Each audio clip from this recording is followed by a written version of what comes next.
जय हिंद साथियों। संविधान का मतलब होता है संविधान, सभी पर समान रूप से लागू होने वाले कानून। और इस संविधान को बनाने वाले लोगों के समूह को बोला जाता है संविधान सभा। तो भारत के संविधान को बनाने वाले लोगों के समूह को बोला गया भारत की संविधान सभा। अब सवाल आता है कि भारत के संविधान की सभा बनी कैसे, भारत की संविधान सभा का गठन कैसे हुआ। तो इस वीडियो में हम यही देखने वाले हैं। देखिए, 1946 के मार्च महीने में ब्रिटिश सरकार द्वारा भारत में कुछ लोगों के समूह को भेजा गया था, जिसे कहते हैं हम कैबिनेट मिशन। अब इस कैबिनेट मिशन ने ही भारत के संविधान सभा के निर्माण की योजना आगे रखी और इस कैबिनेट मिशन द्वारा बताए गए सुझावों के तहत ही भारत में संविधान सभा का गठन हुआ। कब? 1946 के नवंबर महीने में। अब सवाल ये आता है कि इस कैबिनेट मिशन ने किस प्रकार के सुझाव रखे थे, किस प्रकार के सुझाव बताए थे। कैबिनेट मिशन ने बोला कि जो भारत की संविधान सभा बनेगी उसमें कुल 389 सदस्य होंगे। इन 389 सदस्यों में से 296 सदस्य ब्रिटिश प्रांत से आएंगे और 93 सदस्य देसी रियासतों से आएंगे। ये ब्रिटिश प्रांत और देसी रियासतें क्या होती है? देखिए, इस भारत के मैप में ये जो ऑरेंज कलर वाला हिस्सा दिख रहा है, नारंगी कलर वाला हिस्सा दिख रहा है, ये ब्रिटिश प्रांत है और ये जो पिंक कलर वाले हिस्से दिख रहे हैं ये देसी रियासतें हैं। ब्रिटिश प्रांत भारत के वो क्षेत्र थे जिन पर ब्रिटिश सरकार का सीधा शासन था और देसी रियासतें भारत के वो क्षेत्र थे जिनमें राजा महाराजा नवाबों का शासन था। हालांकि इनडायरेक्टली ये भी ब्रिटिश सरकार के अंदर ही थे। तो ब्रिटिश प्रांत जैसे कि बिहार हो गया, बंगाल हो गया, असम वाला हिस्सा हो गया, दक्षिण में मद्रास हो गया, बॉम्बे हो गया, यहाँ पंजाब हो गया, ये ब्रिटिश प्रांत। और देसी रियासत जैसे राजपूताना है, जम्मू कश्मीर है, जूनागढ़ है, हैदराबाद है, मैसूर है, ये देसी रियासतें हुआ करती थी। तो टोटल 389 मेंबर में से 296 मेंबर ब्रिटिश प्रांत से जाने थे और 93 मेंबर देसी रियासतों से जाने थे। अब हर ब्रिटिश प्रांत और हर देशी रियासत से कितने मेंबर जाएंगे ये कैसे डिसाइड होगा? ये डिसाइड होगा जनसंख्या के हिसाब से।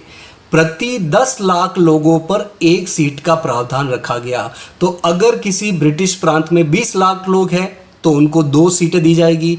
अगर किसी ब्रिटिश प्रांत में 50 लाख लोग हैं तो उनको 5 सीट दी जाएगी। इसी प्रकार अगर किसी देसी रियासत में 20 लाख लोग हैं तो उनको 2 सीट दी जाएगी। तो इस प्रकार हर ब्रिटिश प्रांत और हर देसी रियासतों को जो सीटों का बंटवारा किया गया वो जनसंख्या के अनुपात में किया गया। अब एक एक करके हम ब्रिटिश प्रांत और देशी रियासत की बात करते हैं। देखिए, प्रत्येक ब्रिटिश प्रांत को मिली सीटों का बंटवारा 3 समुदाय में किया गया।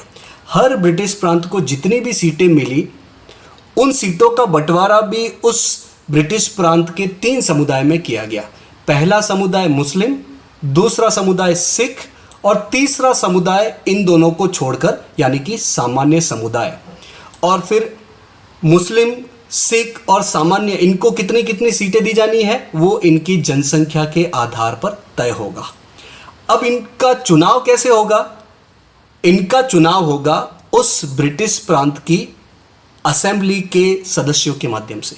हर ब्रिटिश प्रांत में असेंबली होती थी, जैसे आज हर राज्य में विधानसभा, विधान परिषद होती है, वैसे उस समय ब्रिटिश प्रांत में असेंबली हुआ करती थी। असेंबली में अलग अलग समुदाय के सदस्य होते थे।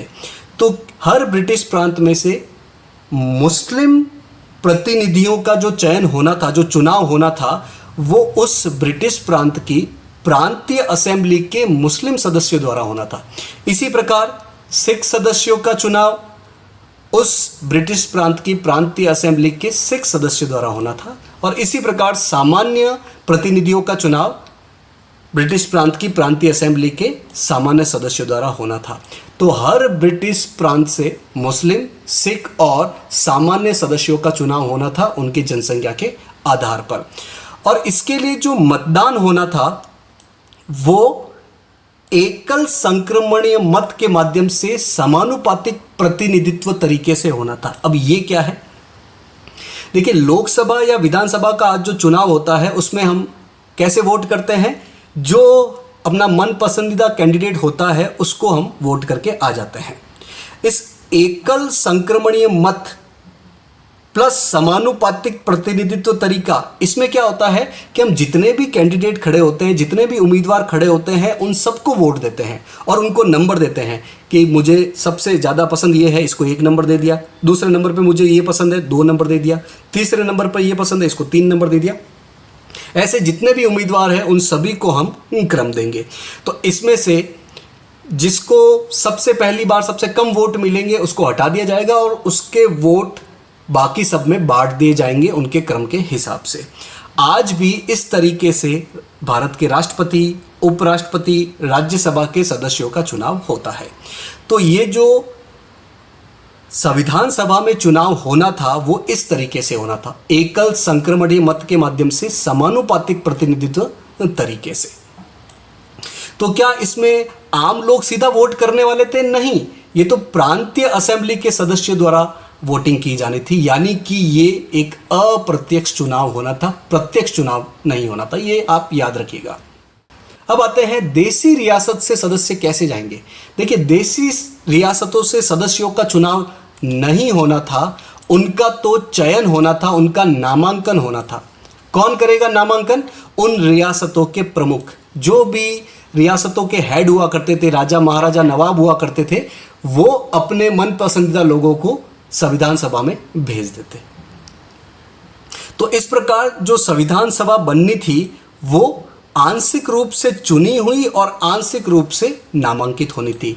आंशिक रूप से चुनी हुई मतलब कुछ लोग का चुनाव होना था और कुछ लोगों का नामांकन होना था। चुनाव कहाँ से होना था? ब्रिटिश प्रांत से। और नामांकन कहाँ से होना था? देसी रियासतों से। अब ये चुनाव होता है कब? 1946 में ही, जुलाई अगस्त महीने में। और जब इसका रिजल्ट आता है उसमें सबसे ज़्यादा इंडियन नेशनल कांग्रेस, भारतीय राष्ट्रीय कांग्रेस को सीटें मिलती है 208, मुस्लिम लीग को सीट मिलती है 73 और अन्य जो छोटे समूह होते हैं या इंडिपेंडेंट कैंडिडेट होते हैं उनको 15 सीटें मिलती है।